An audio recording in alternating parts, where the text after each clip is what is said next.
Saya Tifal Solesa melanjutkan Kompas Petang, Saudara. Tersangka dugaan fitnah ijazah palsu Jokowi, Roy Suryo, siang tadi melaporkan 7 pendukung Jokowi atas dugaan pencemaran nama baik. Didampingi sejumlah kuasa hukumnya, Roy membeberkan alasan melaporkan 7 orang tersebut dalam 2 klaster. Klaster pertama berjumlah 5 orang yang menuduh ijazah milik mantan Menpora ini palsu. Sementara klaster kedua berjumlah 2 orang terkait tuduhan dirinya terlibat korupsi kasus mega proyek Hambalang saat masih menjadi kader Partai Demokrat. Saya tunjukkan ya, ini detailnya ada semua nih. Inisial yang pertama adalah A. Inisial yang kedua adalah B. Inisial yang ketiga adalah D. Inisial yang keempat adalah F. Inisial yang kelima adalah L. Inisial yang kelima adalah U. Dan inisial yang 6 adalah U. Dan inisial yang ketujuh adalah V. Jadi memang ada 2 klaster.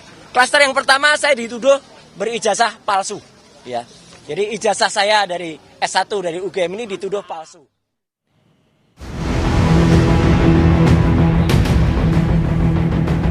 Saya memang hubungannya tidak buruk.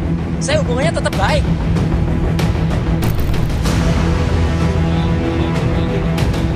Kasus fitnah ijazah Jokowi semakin melebar dengan pelaporan Roy Suryo terhadap 7 orang pendukung Jokowi ke Polda Metro Jaya pada Senin 5 Januari.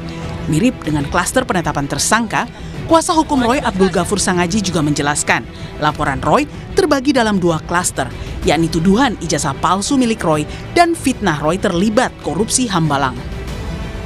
Yang dilakukan oleh Mas Roy adalah melaporkan 7 orang yang kalau kita lihat delik kualifikasi deliknya sama dengan yang dilaporkan oleh Pak Joko Widodo, yaitu dugaan pencemaran nama baik dan fitnah. Yang dilaporkan Mas Roy ini ada 2 klaster.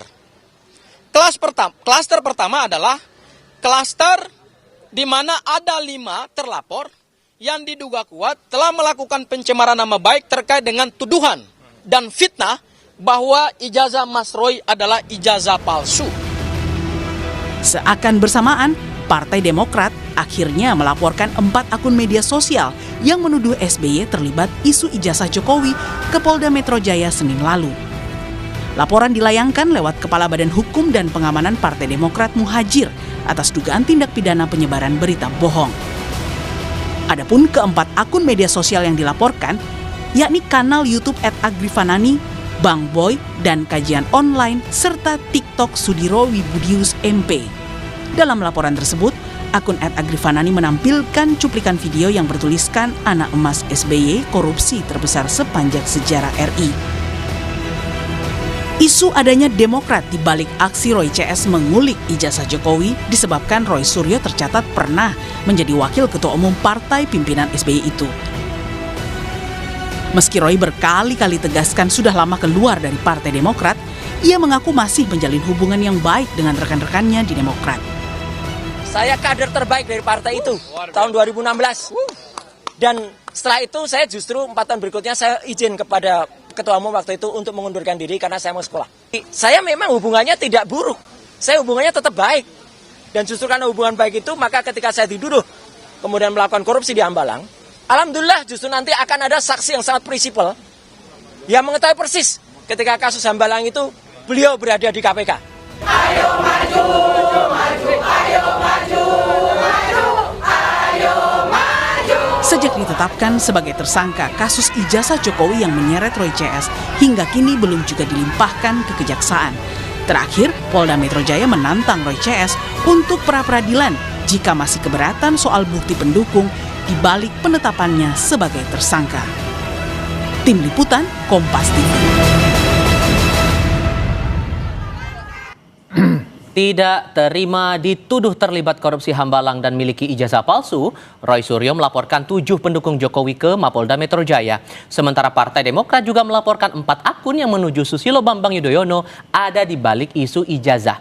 Pertanyaannya, benarkah 2 laporan ini hanya kebetulan? Kami diskusikan ini bersama tersangka dugaan fitnah ijazah Jokowi sekaligus pelapor 7 pendukung Jokowi Roy Suryo dan Sekjen Projo Freddy Damanik. Selamat sore semuanya, apa kabar?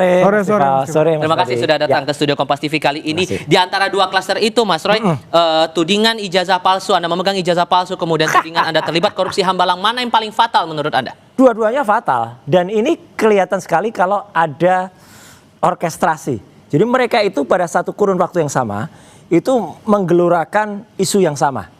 Kelihatan ada kayak feedingnya gitu. Kemudian yang soal Hambalang juga sama.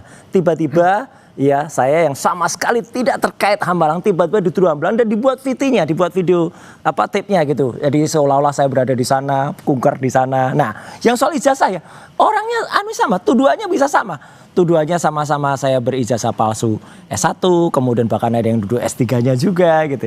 Nah, jadi ini kecil kemungkinan kalau mereka itu tidak ada yang memfeeding dan setelah kita lihat background-nya, oh iyalah jelas karena mereka pendukung dari si pemilik 99% ijazah palsu itu. Jelasin dong, tegasin siapa orangnya? Lo ya jelas kan, saya udah nggak usah, bukunya udah terbit, white papernya 99,9% ijazahnya palsu. Kok saya tiba-tiba dituduh ijazah palsu, kan lucu aja. Oke. Gitu. Nah, Anda kan menyebut tuh 7 pendukung yang dilaporkan walaupun baru inisial A, B, D, F, L, U, V. Ya. Masalahnya saya menarik dengan huruf F. F ini orang di sebelah saya atau bukan? F kan banyak, voicernya juga F. Vival Solesa juga F. Di nama saya lagi tiba-tiba. Lelah ya, voicernya juga. Tapi kenapa Anda nggak mau terbuka dengan F ini apa? Bukan nggak mau terbuka. Itu masih lebih baik saya menyebutkan. Enggak tiba-tiba saya bilang kalau di awal saya hanya melaporkan peristiwa. Padahal ternyata dia laporkan nama. Siapa yang klaster tudingan ijazah, siapa yang klaster tuduhan korupsi? Yang tuduhan korupsi itu ada 2, U dan B. Oke. U dan B itu sisanya baru? Sisanya yang 5 itu ya L, D, V, A, F itu adalah menuding soal ijazah. Dan sama, polanya sama persis ya. Jadi dia mengangkat isu ijazah saya S1 ini. Oh kemudian nama saya ini palsu. Bahkan ada yang sangat kasar ya. Bilang maaf ini sebutan apa hewan gitu ya. Gitu. Huk gitu ada juga. Satu lagi juga ada yang waduh kasar banget. Kemudian kalau yang B itu juga, itu juga kasar nyebut nama minuman ya dalam bahasa Jawa yang sangat kasar itu. Oke. Anda merasa huruf F itu berkaitan dengan Anda nggak Bang Freddy? Ya, terima kasih. Yang pertama kita hargai ya, itu hak hukum beliau ya melaporkan. Tetapi sebaiknya memang supaya lebih jelas seperti yang Mensreya tadi berani sebutkan ini kontennya, ini yang saya laporkan kan begitu agar ini yang para tertuduh juga yang dilaporkan ini seperti tadi apakah itu nama saya juga jangan-jangan saya juga ini tapi menurut saya sih bukan saya. Kenapa karena dari 2 hal klaster itu seingat saya tidak ada dan saya adalah walaupun aktif saya dalam membela dan berseteru dengan Mas Roy ini tetapi saya nyaris tidak pernah menyerang pribadi. Ya, saya nyaris tidak pernah. Ini penting menurut saya buat siapa saja yang menjadi narasumber di pihak manapun itu ya menyerang pribadi itu memang kalau bisa kita hindari. Bukan kalau bisa, harus dihindari. Dan fokuslah kepada subjek atau pembahasan objeknya apa, fokuslah di situ. Oke, dan 2 aduan yang dibikin Mas Roy ini menurut Anda cukup beralasan kenapa kemudian diadukan ke polisi? Begini, pertama saya tidak tahu konten itu. Nanti justru kita minta kepada Mas Roy sebutkan saja kontennya yang mana, kemudian sebutkan saja siapa terlapornya itu yang pertama. Yang kedua, gini loh, ya itu di media sosial, di YouTube, di TikTok, di Instagram, dimanapun itu banyak sekali berkembang narasi-narasi, konten-konten yang kita tidak tahu. Ya berasal dari mana itu, akun siapa, kemudian berseliweran. Nah itu yang pertama. Yang kedua ini kan banyak ya namanya reaction. Ya kemudian mempertanyakan sumber primernya benar tidak. Itu kedua belah pihak banyaklah bermain seperti itu. Ya diangkat nih judulnya begini, tanda tanya benar tidak kan seolah-olah mempertanyakan. Nah ini kan mereka ini yang biasa main di medsos sebetulnya paling paham. Nah, apakah itu yang dimaksud? Saya rasa kalau konten-konten yang seperti itu, saya bilang tadi ini kedua belah pihak sering bermain di situ. Saya harap bukan begitulah, karena kalau yang seperti itu dimainkan akan merusak demokrasi kita. Tetap diminta terbuka loh siapa inisial orang-orang ini. Makanya saya juga ingin menjelaskan kepada mereka. Saya adalah orang yang pernah bahkan mengajar soal pembuatan konten tuh, sertifikatnya dari Komdiji. Ya, saya memang dipercaya untuk mengajar konten. Ya, dan ini sangat jauh. Betul, saya hargai Mas Freddy tadi menyampaikan bahwa beliau mungkin tidak merasa. Ya bagus.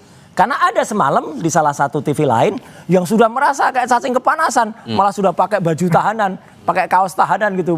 Mungkin fungsinya ngeledek, tapi seseorang bilang ini udah merasa ini, udah masuk. Dan karena apa? Karena memang isinya luar biasa hate speech-nya. Oke. Jadi saya setuju, saya terima kasih Mas Freddy tadi menyampaikan kalau beliau tidak menyerang dengan melakukan spin. Apa yang dilakukan orang-orang ini? Itu men-spin. Jadi artinya berusaha menolak ijazah palsunya yang 99% junjungannya itu, tapi kemudian membalik seolah-olah saya yang ijazahnya palsu, dan itu salah yang dia katakan. Artinya benar-benar salah karena buktinya sungguh bukti dan bukan reaction.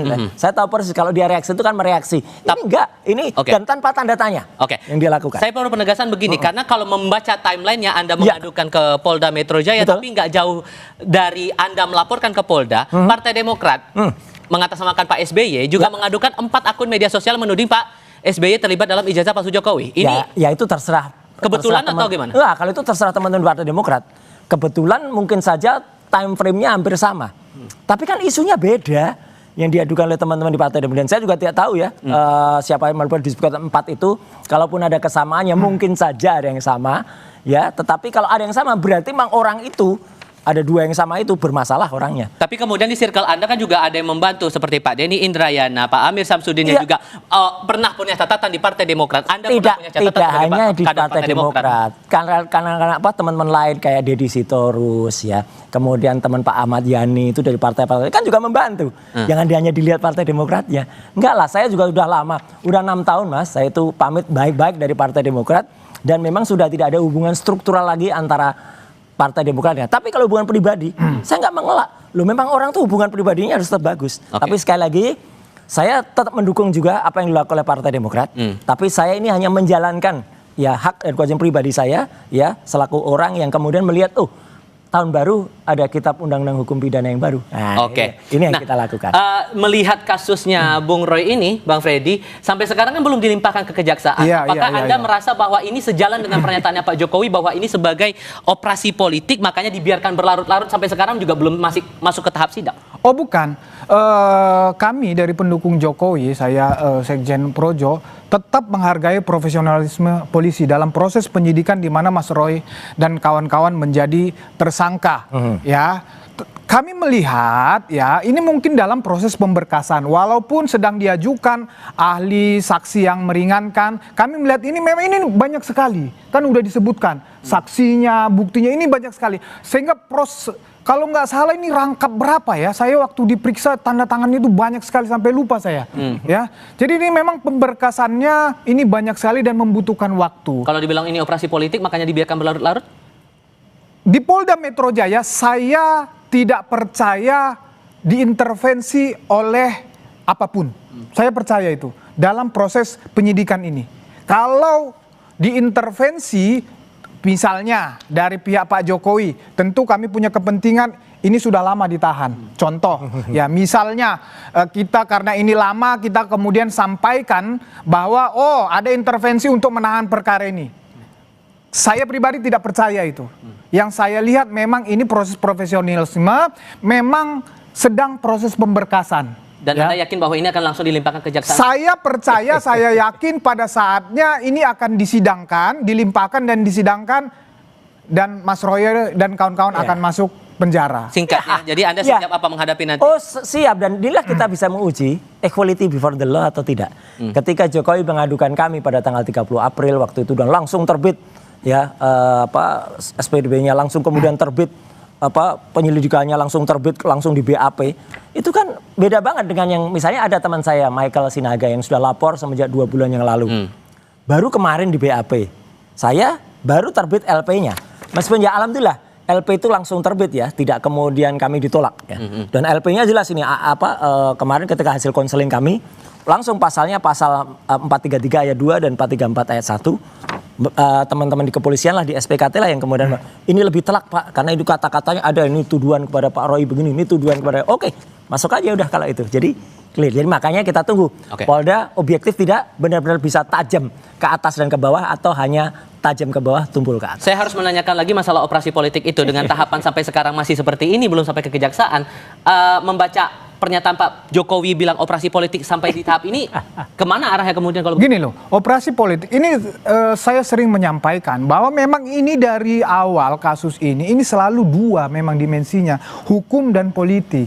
Ya, yang dimaksud adalah politik di sini adalah ya banyak pihak-pihak ya orang politik ya yang secara pribadi maupun orang di belakangnya ini punya kepentingan di sini. Punya kepentingannya apa? Memang kepentingannya adalah mendowngrade Pak Jokowi. Ya tentu akan mendowngrade Gibran. Tentu kepentingannya di situ. Nah inilah yang dimasuk adalah operasi politik. Ini yang terus dimainkan karena punya kepentingan untuk ke depan. Ya mendorong calonnya, mendowngrade calon yang lain. Itu saya rasa, nah yang seperti itu yang dimaksud operasi politik. Bukan operasi politik di dalam konteks intervensi proses penyidikan di Polda Metro Jaya. Saya rasa di situ. Bang Freddy, terima kasih. Mas Roy, terima kasih sudah berdiskusi bersama kami kali ini. Siap-siap aja 7 nama itu ya. Oke, saya selalu untuk Anda berdua.